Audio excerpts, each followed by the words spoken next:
Friends, welcome to AKP kitchen. இன்னைக்கு நம்ம கிச்சனில் என்ன பார்க்க போகிறோன்னா, அதாவது வந்து நம்ம வீட்டுக்கு திடீர்னு ஒரு கெஸ்ட் வந்துட்டாங்க, இல்லை நமக்கே வந்து ஏதாவது சாப்பிடணும்னு நினைக்கிற நேரத்தில் டக்குன்னு, அதாவது ஒரு நீங்கள் நம்ப மாட்டீங்க, ஒரு 10 நிமிஷத்துக்குள்ளேயே செய்யக்கூடியதான ஒரு வெங்காய போண்டா தான் நம்ம பார்க்க போகிறோம். ஈவினிங் டீ டைமில் டக்குன்னு நம்ம செஞ்சு சூப்பராக இருக்கும். வேறு எதுவுமே இல்லை, ரொம்ப கஷ்டப்பட்டு நீங்கள் ரொம்ப அது இதெல்லாம் போடக்கூடாது. நான் சொல்கிற அதே மெத்தடில் எவ்வளோ அளவு சொல்கிறேனோ அதே மாதிரி நீங்கள் செஞ்சு பாருங்கள். வாங்க வீடியோவில் போய் நான் எப்படி பண்ணுறேன்னு காமிக்கிறேன். நம்ம வீடியோவே எப்போவுமே ஷார்ட்டாக இருக்கணும்னு தான் என்னோட மெயின் கோலே இருக்கும். ஸோ ஃபஸ்ட்டில் பார்த்தீங்கன்னா, நம்ம போண்டா செய்கிறதுக்கு எண்ணெயை அடுப்பில் வச்சுக்கோங்க. எந்த கடாயில் நீங்கள் செய்ய போகிறீங்களோ அந்த கடாயை அடுப்பில் வச்சுட்டு எண்ணெய் ஊற்றிக்கோங்க. ஸ்டவ்வை வந்து முதல்ல ஹையில் வச்சுருங்க, நல்லா சிம் பண்ணிக்கோங்க. ஏன்னா நம்ம மற்றெல்லாம் ப்ரிப்பேர் பண்ணிட்டு வரும்போது இது ரொம்பவே கரெக்டாக இருக்கும். ஸோ சிம் பண்ணி வச்சுக்கோங்க. இப்போ நம்ம என்ன பண்ண போகிறோன்னா, வெங்காய போண்டா தான் போட போகிறோம். ஸோ நான் வந்து ஒரு மீடியம் சைஸில், நல்ல பெரிய சைஸ், மீடியம் கூட கிடையாது, பெரிய சைஸில் 2 வெங்காயத்தை எடுத்து இந்த மாதிரி கட் பண்ணி வச்சுக்கோங்க. கொஞ்சம் பொடிசாக இந்த மாதிரி கட் பண்ணி வச்சுக்கோங்க. ஓகேங்களா? உங்களுக்கு எவ்வளோ தேவையோ, எத்தனை பேருக்கு நீங்கள் செய்ய போகிறீங்களோ அத்தனை பேருக்கு தகுந்த மாதிரி நீங்கள் எடுத்து வச்சுக்கோங்க.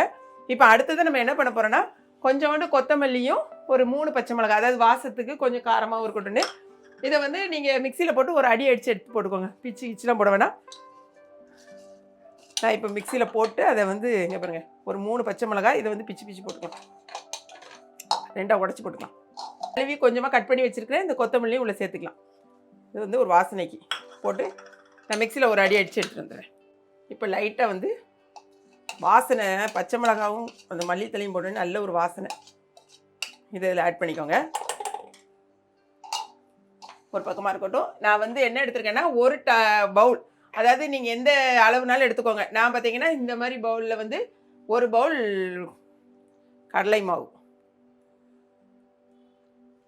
கடலை மாவு வந்து எவ்வளோ போடுறீங்களோ, இப்போ ஒரு பவுலுக்கு நான் அரை பவுல் வந்து என்ன எடுத்துருக்கேன்னா கார்ன்ஃப்ளவர் மாவு. சிலவங்க அரிசி மாவு போடுவாங்க, இதில் வேணால் கொஞ்சம் வேணால் அரிசி மாவு சேர்த்துக்கோங்க. நான் வெறும் கார்ன்ஃப்ளவர் மாவு போட்டு தான் நான் செய்ய போகிறேன். தேவையான அளவுக்கு நம்ம இப்போ வந்து உப்பு சேர்த்துக்கணும். இது ரொம்ப ஈஸி. இந்த மாவுக்கு தேவையான அளவுக்கு உப்பு, கொஞ்சமாக ஆப்பச்சோடா, ரொம்ப போடாங்க, கொஞ்சமாக ஆப்பச்சோடா போட்டாச்சு. இப்போ நம்ம எல்லாம் போட்டாச்சு. கொஞ்சமாக கை வச்சு நல்லா கிளறி விட்டுக்கோங்க. விட்டுட்டு கொஞ்சம் கொஞ்சமாக தண்ணி ஊற்றி, ரொம்ப தண்ணியாகவும் இருக்கக்கூடாது, அதே மாதிரி ரொம்ப எப்படி சொல்கிறது கட்டியாகவும் இருக்கக்கூடாது. கட்டியாக இருந்தால் நல்லா இருக்காது. இப்போ நான் முதல்ல இந்த மிக்ஸி ஜாரை வந்து கொஞ்சம் கழுவி ஊற்றிக்கிறேன். ஏன்னா அதில் கொஞ்சம் இதில் என்ன பண்ணுங்கன்னா, கொஞ்சமாக நீங்கள் காரத்தூள் ஆட் பண்ணிக்கோங்க. ஓகேங்களா?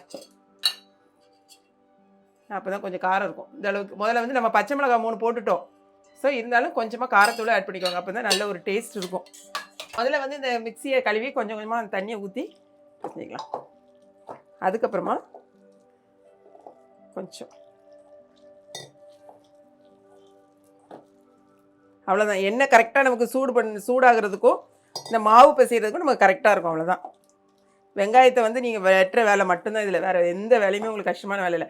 திக்காக பிசைஞ்சிட்டிங்கன்னா கொஞ்சம் ஹார்டாக இருந்த மாதிரி இருக்கும். ரொம்ப தண்ணி ஆக்கிட்டிங்கன்னா ரொம்ப எண்ணெய் குடிச்சிடும். ஸோ நம்ம பிசைஞ்சிட்டு நான் காமிக்கிறேன் பாருங்கள் எந்த கன்சிஸ்டன்சியில் இருக்கணும். நமக்கு இப்போ நல்லா சூடாயிடுச்சு. இங்கே பாருங்கள், இந்த கன்சிஸ்டன்சியில் நான் வச்சுருக்கேன். ரொம்ப வந்து தண்ணியாகவும் இல்லாமல் இப்படி நம்ம எடுத்து போடும்போது கரெக்டாக இருக்கிற மாதிரி இந்த பதத்தில் வச்சுக்கோங்க, உங்களுக்கு கரெக்டாக இருக்கும். இப்போ நான் வந்து எடுத்து குட்டி குட்டியாக ஒரு பால் மாதிரியாக போட்டுக்கோங்க. அவ்வளோதான். எண்ணெயை நல்லாவே சூடு கம்மியாக தான் இருக்கு பாருங்கள்.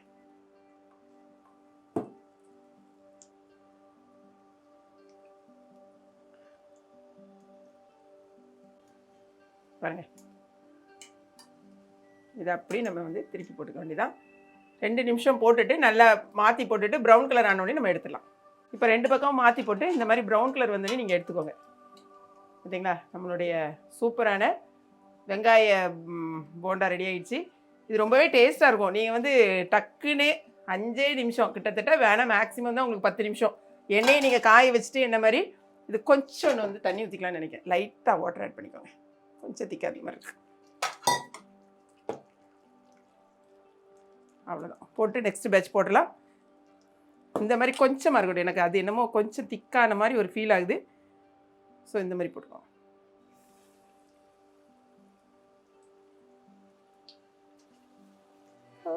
பிடிச்சிட்டுனே நம்ம 1 கப்பு தானே மாவு போட்டிருந்தோம். எல்லாத்தையுமே நம்ம செஞ்சு எடுத்தாச்சு. நான் எப்பவும் சொல்கிற மாதிரி தான், நம்ம வந்து ஷேப்பை பார்க்கவே கூடாது. வீட்டில் செய்யும்போது கொஞ்சம் ஷேப் அப்படி இப்படி தான் இருக்கும், பட் டேஸ்ட் மட்டும்தான் நமக்கு முக்கியம். செம சூப்பராக இருக்குது. நாங்கள் டேஸ்ட் பார்த்தாச்சு.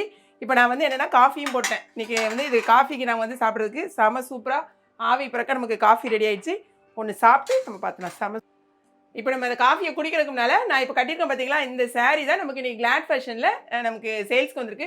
சூப்பரான நம்ம வந்து நார்மலாக பார்த்தீங்களா டிஷ்யூ sarees நம்மகிட்ட நிறைய சேல் ஆயிருக்கும். அதே மாதிரி தான் இது பாடி ஃபுல்லாகவே இந்த சில்வர் ஜரியில் வந்திருக்கு. சூப்பரான இந்த சாரியோட ரேட் வந்து ஒன்லி 470 ருபீஸ் தான். பாடி நீங்கள் பார்த்தீங்கன்னா இதோடைய ஃபுல் ஓப்பன் வீடியோ நீங்கள் பார்த்தீங்கன்னா கிளாட் ஃபேஷன் யூடியூப் சேனலில் மார்னிங் 9 o'clock வரும். புதுசாக யாராவது என்னுடைய சேனல் நீங்கள் பார்த்தீங்கன்னா அந்த ஏகேபி கிச்சன் கூடவே நீங்கள் கிளாட் ஃபேஷன் யூடியூப் சேனலில் நம்ம வந்து ஒரு சாரீ சேல்க்காகவே ஒரு சாரீ சேனல் வச்சுருக்கோம். அதை நீங்கள் பாருங்கள். 9 o'clock மார்னிங் வரும். அதில் எல்லா சாரியும் ஓப்பன் பண்ணி வீடியோ நம்ம போட்டிருப்போம். உங்களுக்கு யாருக்காவது வேணும், உங்களுக்கு பிடிச்சிருந்துச்சுன்னா www.gladfashions.com வெப்சைட்டில் போயிட்டு ஆர்டர் ப்ளேஸ் பண்ணுங்கள். இதே கலரில் வந்து இதே மாடலில் 8 கலரில் நம்மகிட்ட சாரீ இருக்குது. ஓகேங்களா, ஒன்லி 470 ருபீஸ் தான். நீங்கள் வெப்சைட்டில் போனீங்கன்னா நிறைய வெரைட்டிஸ் இருக்குது. உங்களுக்கு எந்த சாரீ வேணுமோ வெயிட்டுக்கு தகுந்த மாதிரி கொரியர் சார்ஜ் வரும்.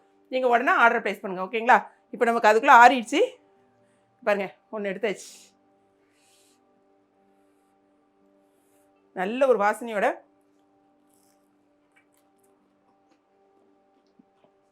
மேலே வந்து எனக்கு எப்பவுமே இந்த மாதிரி மேலே இருக்கு பார்த்தீங்களா, நல்ல ஒரு கிறிஸ்பியாக சூப்பராக இருக்குது.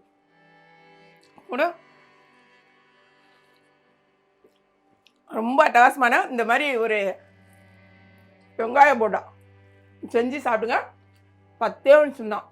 உடனே நீங்கள் கேட்காதீங்க 10 நிமிஷத்தில் நீங்கள் செஞ்சீங்களான்னு. உண்மையிலே இது 10 நிமிஷம் தான். நான் அடித்து சொல்லுவேன் இது 10 நிமிஷம் தான். நீங்கள் ஆயிலை வந்து ஆன் பண்ணி வச்சுட்டு நீங்கள் ஹீட் பண்ண ஆரம்பிச்சுட்டு நீங்கள் இதை வந்து ஆரம்பிக்கலாம். அவ்வளோ ஈஸியாக முடியும். ரொம்பவே அருமையான இந்த ரெசிபி நீங்கள் ட்ரை பண்ணி பாருங்கள்.